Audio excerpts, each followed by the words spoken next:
अज़मीर उम्मे आयशा से कहता है कि मुझे ऐसा लगता है कि मैंने तुम्हारे साथ बहुत ही गलत कर दिया है। अब इस चीज़ का मुझे एहसास होना शुरू हो गया है। यकीन मानो, जिस दिन से मैंने माहम से मंगनी की है, मेरे दिल के अंदर रत्ती भर सुकून नहीं रहा। मुझे ऐसा लगता है कि मैं बहुत बेसुकून सा हो गया हूँ। हर वक्त बेचैनी सी रहती है। ऐसा लगता है कि जैसे कोई खौफ है जो मेरे दिल में बैठ चुका है। आगे से आप देखेंगे कि उम्मे आयशा कहती है कि इसका मतलब ये है कि आपको आपके किए का एहसास हो चुका है और आपको खुदा ने माफ़ भी कर दिया है। लेकिन अगर आपकी अभी भी मर्ज़ी है कि अब माहम के साथ शादी करें, तो मैं आपकी राह में कभी रुकावट नहीं बनूँगी, हमेशा आपका साथ दूँगी। लेकिन जी आप देखेंगे कि इन लोगों ने मंगनी इसी वजह से की है, ताकि इस रिश्ते में रुकावट बन सके। इसलिए आप देखेंगे बहुत जल्द अज़मीर खुद माहम को छोड़ देगा और कहेगा कि नहीं भई, तुम्हारे साथ ये रिश्ता मैं नहीं कर सकता। इतनी बदतमीज़ और सर चढ़कर बोलने वाली लड़की मेरी ज़िंदगी में शामिल नहीं हो सकती। आखिर वो अपनी ज़िंदगी में जो हीरा है उसको कैसे खो सकता है? अब उसको खरे-खोटे की पहचान हो चुकी है कि उसने क्या करना है और क्या नहीं करना, क्योंकि वो जान गया है कि असली हीरा है कौन और असली दौलत कौन है।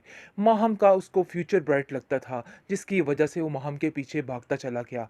लेकिन अब जाकर उसको समझ आ चुकी है कि नहीं भई, उम्मे आयशा दीन और दुनिया दोनों के लिए बहुत बेहतरीन साथी है।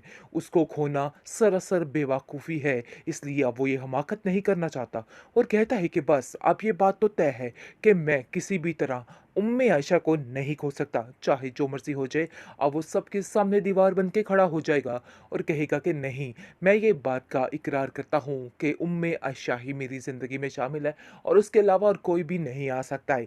ये बात सुनकर नौशीन चीखेगी, पुकारेगी और कहेगी कि आखिर तुम्हारी हिम्मत कैसे हुई ये सब कुछ करने की? तुम फ़ौज़िया की बेटी के साथ ही ये सब कुछ कैसे कर सकते हो? मुझे तो यकीन ही नहीं आ रहा कि आखिर उम्मे आयशा ने तुम पर क्या जादू कर दिया है। उसने कुछ ना कुछ तो ऐसा किया है जिसकी वजह से तुम ये सब कुछ करने की कोशिश कर रहे हो। लेकिन देखना, मैं इन लोगों को कभी माफ़ नहीं करूँगी, क्योंकि ये लोग मिलकर मेरे बेटे को मेरे खिलाफ कर रहे हैं और इस चीज़ की माफ़ी मैं इन लोगों को कभी भी नहीं दूँगी। आगे से आप देखेंगे कि ज़मीर अपनी माँ को समझाने की कोशिश करता है कि आप गलती पर हैं, आपको क्यों पता नहीं चल रहा? आप जो कुछ सोच रही हैं, गलत सोच रही हैं। ऐसा मत कीजिए, ऐसा ना हो कि कल आपको कुछ परेशानियाँ, मुसीबतें उठानी पड़ जाएँ और मैं ऐसा हरगिज़ नहीं चाहता। मैं आपकी ज़िंदगी में सुकून चाहता हूँ। मैं चाहता हूँ कि मेरी माँ सबसे अच्छी सुपर मॉम हो, लेकिन जी सुपर-डुपर क्या होना है, वाक़ई सुपर-डुपर से ऊपर हो चुकी है औरत।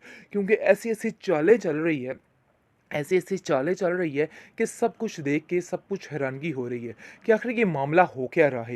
लेकिन अज़मीर का दिल पूरे तरीके से माहम से उचाट होता जा रहा है और इस चीज़ का अंदाज़ा नौशीन को हो चुका है। नौशीन दिल ही दिल में सोच रही है कि अगली गेम क्या रचाए जिससे सारे मामला ठीक हो जाए और उम्मे आयशा एक ही दफ़ा में इस घर से बाहर निकल जाए। लेकिन जी आप देखेंगे अब ऐसा-वैसा कुछ नहीं होने वाला, क्योंकि अज़मीर को यकीन आ चुका है माहम पर और वो कहता है कि नहीं, अब मैं माहम को नहीं छोड़ सकता, चाहे जो मर्ज़ी हो जाए, क्योंकि वो जान चुका है कि ये सरासर बेवकूफ़ी है कि माहम को छोड़ा जाए। इससे बड़ी बेवकूफ़ी उसकी ज़िंदगी में कुछ नहीं होगी। इतनी नेक सीरत बीवी उसको मिल चुकी है, इसलिए अब वो इसको नहीं खोना चाहता। दादी जान ने भी इसको कहा है कि बेटा, अगर तुमने उसको खो दिया तो समझो तुमने ज़िंदगी में सब खो दिया और ये कभी मत भूलना कि तुमने जो गलती की थी ना, उसकी सज़ा तुम्हें मिल सकती है। लेकिन अगर तुम इस चीज़ का कफ़ारा अदा करना चाहते हो सकता है खुदा तुम्हें माफ़ कर दे। लेकिन तुमने जो गुनाह किया था वो भी अपने ज़हन में रखना। अपनी माँ की बातों में आके उम्मे आयशा से किए गए उस नुकसान का मदावा तुम कभी भी नहीं कर सकते हो। कि बात तुम अपने ज़हन में अच्छे तरीके से बिठा के रख लो, जिसकी वजह से अज़मीर खामोश हो जाता है, क्योंकि वो जानता है कि नहीं, अब ये काम ज़्यादा देर तक नहीं चलने वाला, क्योंकि अब उसको सिर्फ़ और सिर्फ़ उम्मे आयशा का साथ ही देना पड़ेगा। अज़मीर उम्मे आयशा से कहता है कि मुझे ऐसा लगता है कि मैंने तुम्हारे साथ बहुत ही गलत कर दिया है। अब इस चीज़ का मुझे एहसास होना शुरू हो गया है। यकीन मानो, जिस दिन से मैंने माहम से मंगनी की है, मेरे दिल के अंदर रत्ती भर सुकून नहीं रहा। मुझे ऐसा लगता है कि मैं बहुत बेसुकून सा हो गया हूँ। हर वक्त बेचैनी सी रहती है। ऐसा लगता है कि जैसे कोई खौफ है जो मेरे दिल में बैठ चुका है। आगे से आप देखेंगे कि उम्मे आयशा कहती है कि इसका मतलब ये है कि आपको आपके किए का एहसास हो चुका है और आपको खुदा ने माफ़ भी कर दिया है। लेकिन अगर आपकी अभी भी मर्ज़ी है कि अब माहम के साथ शादी करें, तो मैं आपकी राह में कभी रुकावट नहीं बनूँगी, हमेशा आपका साथ दूँगी। लेकिन जी आप देखेंगे कि इन लोगों ने मंगनी इसी वजह से की है, ताकि इस रिश्ते में रुकावट बन सके। सके। इसलिए आप देखेंगे बहुत जल्द अज़मीर खुद माहम को छोड़ देगा और कहेगा कि नहीं भई, तुम्हारे साथ ये रिश्ता मैं नहीं कर सकता। इतनी बदतमीज़ और सर चढ़कर बोलने वाली लड़की मेरी ज़िंदगी में शामिल नहीं हो सकती। आखिर वो अपनी ज़िंदगी में जो हीरा है उसको कैसे खो सकता है? अब उसको खरे-खोटे की पहचान हो चुकी है कि उसने क्या करना है और क्या नहीं करना, क्योंकि वो जान गया है कि असली हीरा है कौन और असली दौलत कौन है। माहम का उसको फ्यूचर ब्राइट लगता था, जिसकी वजह से वो माहम के पीछे भागता चला गया। लेकिन अब जाकर उसको समझ आ चुकी है कि नहीं भई, उम्मे आयशा दीन और दुनिया दोनों के लिए बहुत बेहतरीन साथी है। उसको खोना सरासर बेवकूफ़ी है, इसलिए अब वो ये हमाकत नहीं करना चाहता और कहता है कि बस अब ये बात तो तय है कि मैं किसी भी तरह उम्मे आयशा को नहीं खो सकता, चाहे जो मर्ज़ी हो जाए। अब वो सबके सामने दीवार बन के खड़ा हो जाएगा और कहेगा कि नहीं, मैं ये बात का इकरार करता हूँ कि उम्मे आयशा ही मेरी ज़िंदगी में शामिल है और उसके अलावा और कोई भी नहीं आ सकता है। ये बात सुनकर नौशीन चीखेगी, पुकारेगी और कहेगी कि आखिर तुम्हारी हिम्मत कैसे हुई ये सब कुछ करने की? तुम फौजिया की बेटी के साथ ही ये सब कुछ कैसे कर सकते हो? मुझे तो यकीन ही नहीं आ रहा कि आखिर उम्मे आयशा ने तुम पर क्या जादू कर दिया है। उसने कुछ ना कुछ तो ऐसा किया है जिसकी वजह से तुम ये सब कुछ करने की कोशिश कर रहे हो।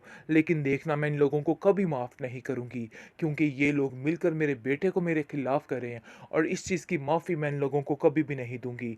आगे से आप देखेंगे कि ज़मीर अपनी माँ को समझाने की कोशिश करता है कि आप गलती पर हैं, आपको क्यों पता नहीं चल रहा? आप जो कुछ सोच रही हैं, गलत सोच रही हैं।